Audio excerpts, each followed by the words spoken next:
Those gosh darn evil, vile, pathetic, weak white males.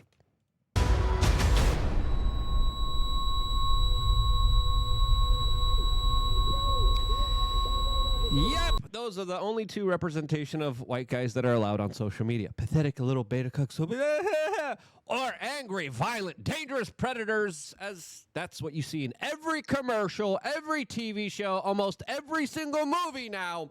And it's getting a little bit redundant as those types of subliminal, subconscious propaganda efforts are now being exemplified through an official two-tier justice system in the United Kingdom that is only going to get that much worse.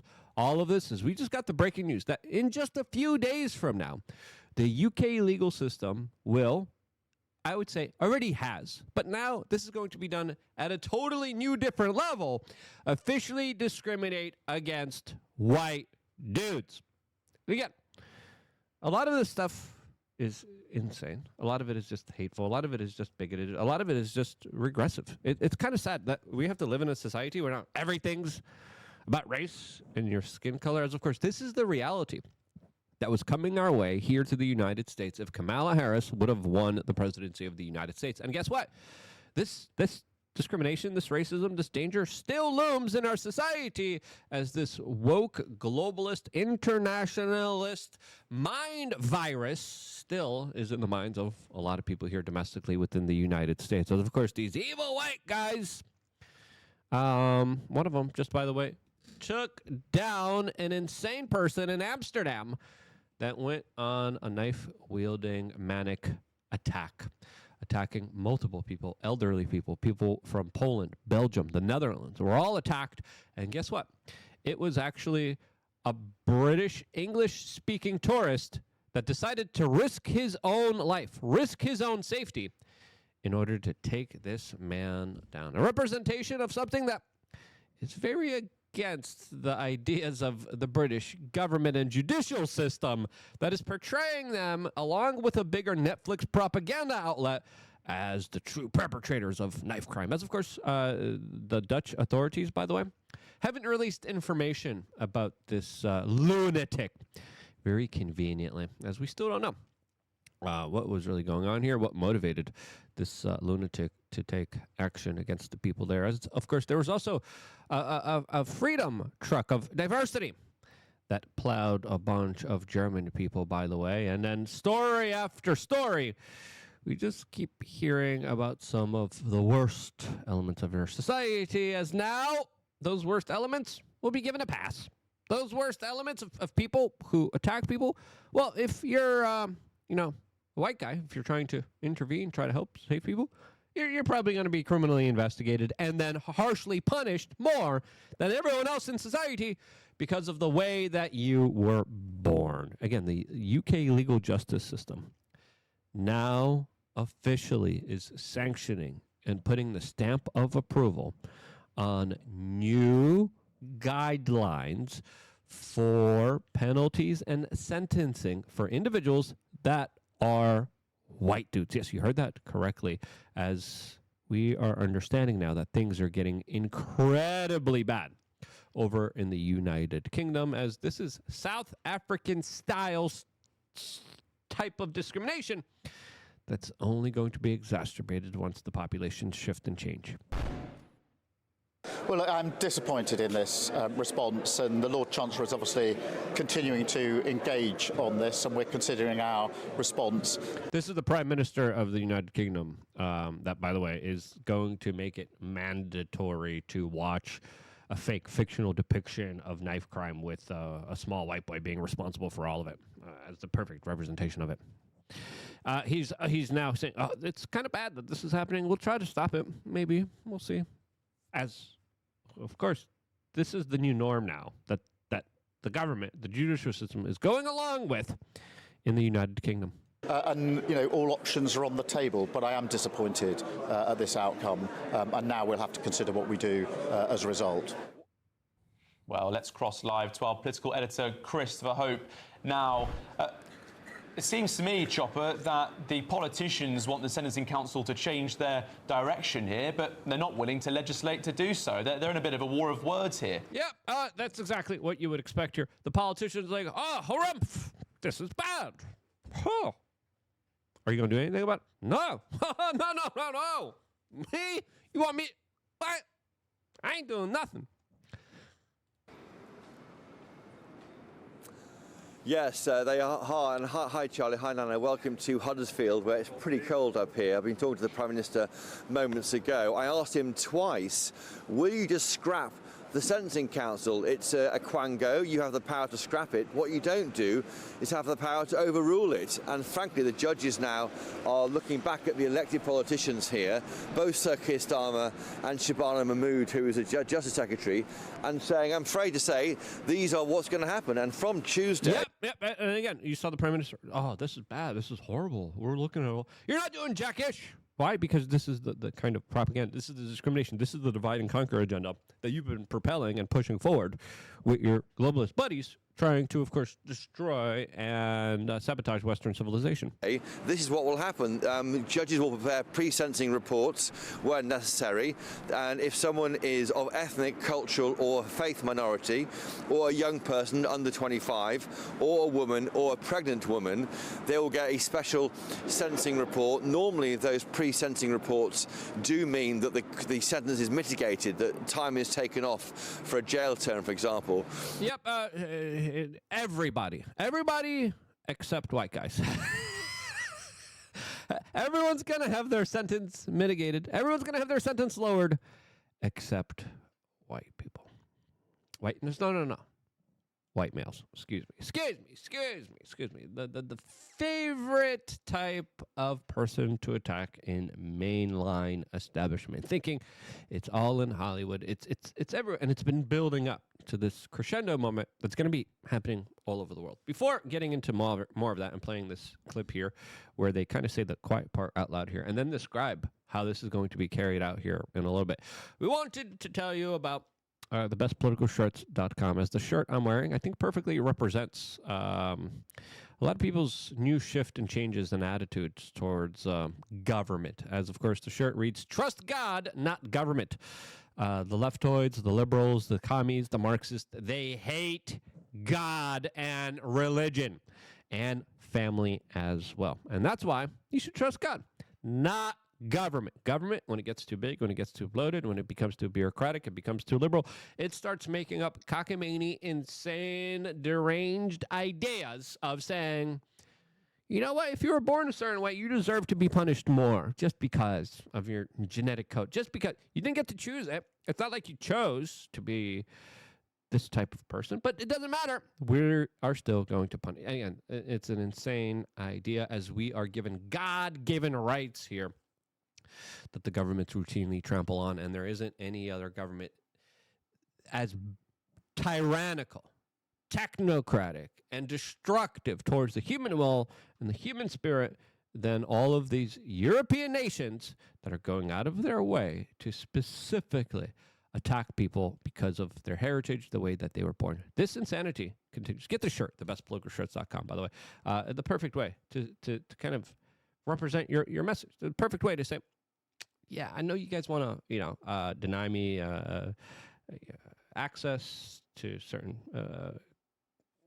situations. I know you guys want to deny me special privilege. I know you guys want, but you know what?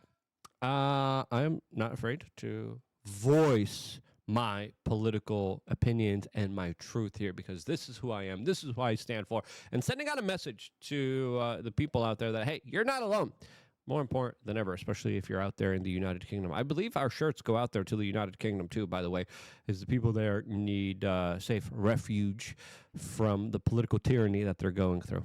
What it means, though, is that white men are going to be treated a lot tougher by judges from Tuesday compared to other groups in society. And that compared to all the other groups in society. Okay, there? You bloke. You forgot about that part. That is unacceptable to the Prime Minister. He said in terms there. It's unacceptable, but he's not going to do anything about it. I said twice, would you scrap the Sentencing Council? He said all options are open. Shabana Mahmood, she's the Justice Secretary, she's put out a note just moments ago. She said that in her view, these guidelines represent clear differential treatment under which someone's outcomes may be influenced by their race, culture or religion. This is unacceptable, says the Justice Secretary, and I formally set out my objection, she says, in a letter to the Sentencing Council last week. Shamana Mahmood, this is bad. Unacceptable. Are you going to do anything about it? No, not going to do anything about it. They have the power to scrap this. They have the power to stop this. They choose not to, but they're publicly virtue signaling. I'm against this. No, you're not. You're for it. You're aiding and abetting it. You're allowing it to move forward. She's extremely disappointed, she says, by what's happened here. All options are on the table. That same language used there by Keir Starmer. And they will legislate if necessary. The question now, though, is can they legislate by Tuesday? The answer surely is not. It will take months and months. And in that period, there'll be a lot of uncertainty, I think, for white men in front of the judges. Yep. And they're sitting there, hey, am I getting punished because of the way that I was born? Yep. That's officially what is happening here. As of course, the UK government has a huge history of two-tier judicial processes. And there's a lot of people that have hurt people, hurt native-born British people, hurt small children in very unspeakable adult ways. And guess what? They were allowed to get away with horrible, horrendous crimes scot-free because they represented a class that the UK government wanted to import in order to sow division in our society. As native-born white British people are becoming minorities in major British cities, this, of course, comes with consequences. As, of course, it's not just that these white guys are becoming the minority, and in a couple of years will be the minority here, but now they have to not just deal with an ever so lowering population and influence and political representation. They now have to deal with ideas of police officers saying, yeah, you're white, I'm going to punish you. You're someone else, I'm not going to punish you. And that's what they did over in Rotterdam in the United Kingdom, where Forbes writes specifically how a Pakistani gang abused 1,400 Rotterdam children. But they didn't do anything about it because of, quote, political correctness. Social workers, when children, little girls were coming to them that were abused, that were hurt here in unspeakable ways, social workers came out and said, sorry, we can't help you. The Rotterdam police want to be politically correct. They want to make sure that they don't offend anyone by arresting criminals. That's literally what happened here. No one was fired. No one was held accountable. This is the type of pure evil that is all happening under the guise of political correctness and wokeness. Again, there's predators out there, and I don't care what their ethnic background is, but predators routinely just get a slap on the wrist. Predators routinely get hurt here, and the justice system's like, that's not any problem for us, and no worries. There's this specific case of a trainee teacher, 26 years old, 1,000+ videos of hurting babies, avoided jail. Another woman streamed and expressed some opinions that, again, I would disagree with, and had a little bit of a heated political rhetoric. I think it's fair to say that. And she, of course, was jailed. And we keep hearing story after story. There's one adult that forced himself on a 13-year-old child, and he was let off of jail because he's essentially of a protected group of people that the UK government wants to import. Another person made repulsive social media posts, 38 months in jail, 0 months in prison for hurting children. And who's doing this? Well, it's judges like this that are sending ex-soldiers with PTSD to 2.5 years in prison for Facebook comments, while known abusers of children, the jail's overcrowded when that happens. And we keep hearing story after story. This one particular bloke, I don't know if this is at Concerned Citizen or not here, but he detailed just some of the people that are going to jail here. And I think this video is worth watching. United Kingdom, you decide. This man was arrested for posting a British flag on social media. This man is being arrested for complaining about Palestinian flags on Facebook. This guy was arrested for posting an emoji that a judge said could be interpreted as racist, as if we're all supposed to be responsible for the interpretations of others. And probably the most egregious offense committed was by this woman who was arrested for praying silently in her head outside of an abortion clinic. Yep, and then he kind of goes on and says, hey, there's other non-white people that have also committed crimes here, and guess what their punishment was, as he specifically shows the picture of this man, and then goes on how he forced himself on a third tier, no jail time because the judge said it was the fault of the Islamic school that taught him that women are, quote, worthless. There was another man, this guy here, who mowed down a 10-year-old girl on a bicycle and fled the scene. No jail time. There was this man that forced himself on another 11-year-old child. And he was the only English speaker in his family, and the judge didn't want the family to suffer, so they, of course, let them. And then, of course, there's this man here who also assaulted a 14-year-old George and then avoided jail because he, quote, didn't know any better.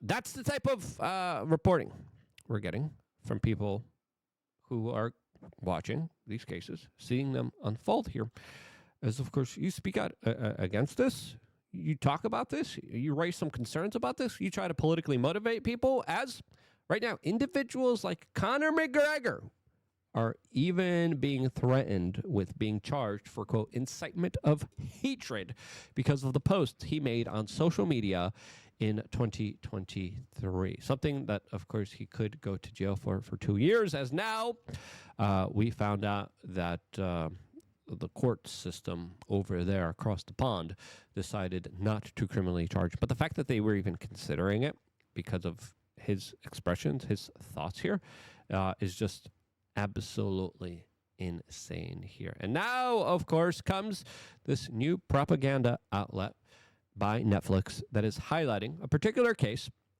but whitewashing it. As, of course, a lot of critics are saying this is the only time that Netflix decides to race swap someone that is a black character. And that, of course, is when they commit a crime spree. As, of course, the face of the crime spree is this young man highlighted in the trailer of this propaganda Netflix film that Netflix keeps trying to recommend for everyone to watch. I believe it's #1 on Netflix. The Prime Minister said that this should be mandatory watching and that they're going to make this mandatory watching, specifically making it so the face of the knife crime, the face of hurting people are white adolescent males that, by the way, are the least common combination in UK knife crime, as the data here specifically highlights how vast majority of the attacks, the people who are affected here are overwhelmingly not white guys who do the bad stuff. I'll just say that here. But don't worry,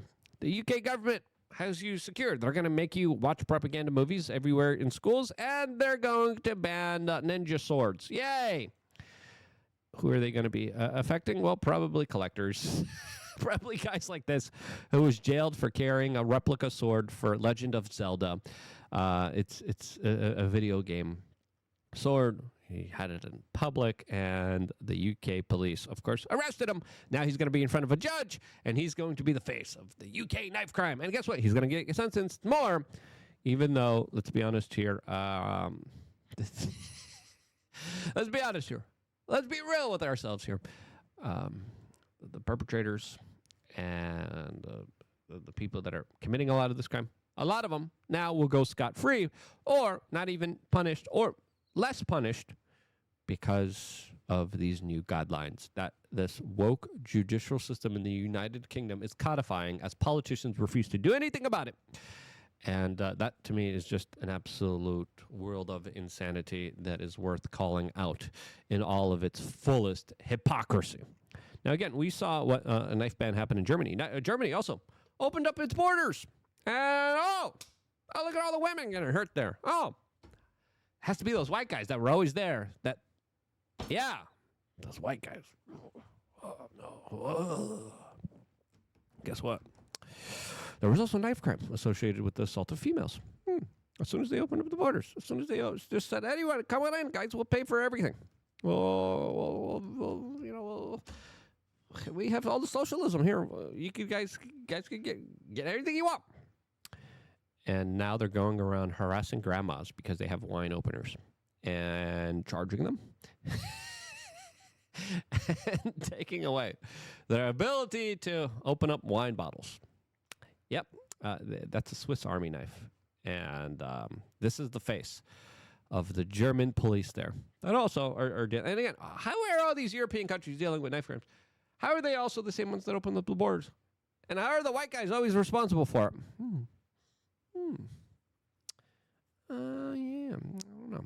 But again, these type of representations matter. They matter in the minds of people. There's a new movie coming out called One Battle After Another. And again, it highlights Leonardo DiCaprio as a pathetic white loser. Once again. And again, once you just having this over and over and over again, you do see a kind of dehumanization effort. You do see an effort that everyone who gets inundated with this propaganda, women are more susceptible to this propaganda than ever. And the representations of the media that they consume and the marketing that they consume, as they're the most reactive to it. Marketing works on women way more than it does males. Well, what is this going to be doing with the social dynamics of the world here, specifically when constantly they're being berated with messages of men stupid, men weak, men fat, men evil? It creates a perception where now there's polls out there of women saying, I would rather be with a bear than a man in the woods. You dumbass. But it's easy to call them dumbasses. It's easy to say, yeah, you're stupid. You're pretty pathetic here. You're an idiot. Go ahead. Go with Mr. Winnie the Pooh there. He's not going to be acting like Winnie the Pooh. It's easy to criticize. It's easy to say, yeah. But why does this happen? Because of everything that has been building up, crescendoing, and is coming to the United States, especially if there's another Democrat that's going to be the next president of the United States. That's what we're kind of battling against. And I would argue that they are significantly winning comparatively to the bigger propaganda, psychological fifth and fourth generational forms of warfare that we're all going through right now that is a part of this. That's what I think. If you agree, share this video. Get a shirt. It supports us, but also helps support you speaking your ultimate truth and not being low T beta loser. Again, you look at a man, a lot of men are afraid to express themselves. A lot of men are too afraid to actually be who they really are, to express themselves, to be able to truly show themselves. That's also leading to a lot of discontent in the dating market. A lot of guys are like, what do you want me to be? You want me to be emotional? I'll be emotional. Women hate that, by the way, overwhelmingly. It's like a trap. It's like the perfect trap is being laid out for the fall and destruction of Western civilization. That's what I think is happening here. It deserves to be called out. Speak out against it. Share this video. Get a shirt on thebestpoliticalshirts.com. Stay tuned for more here on youtube.com/wearechange.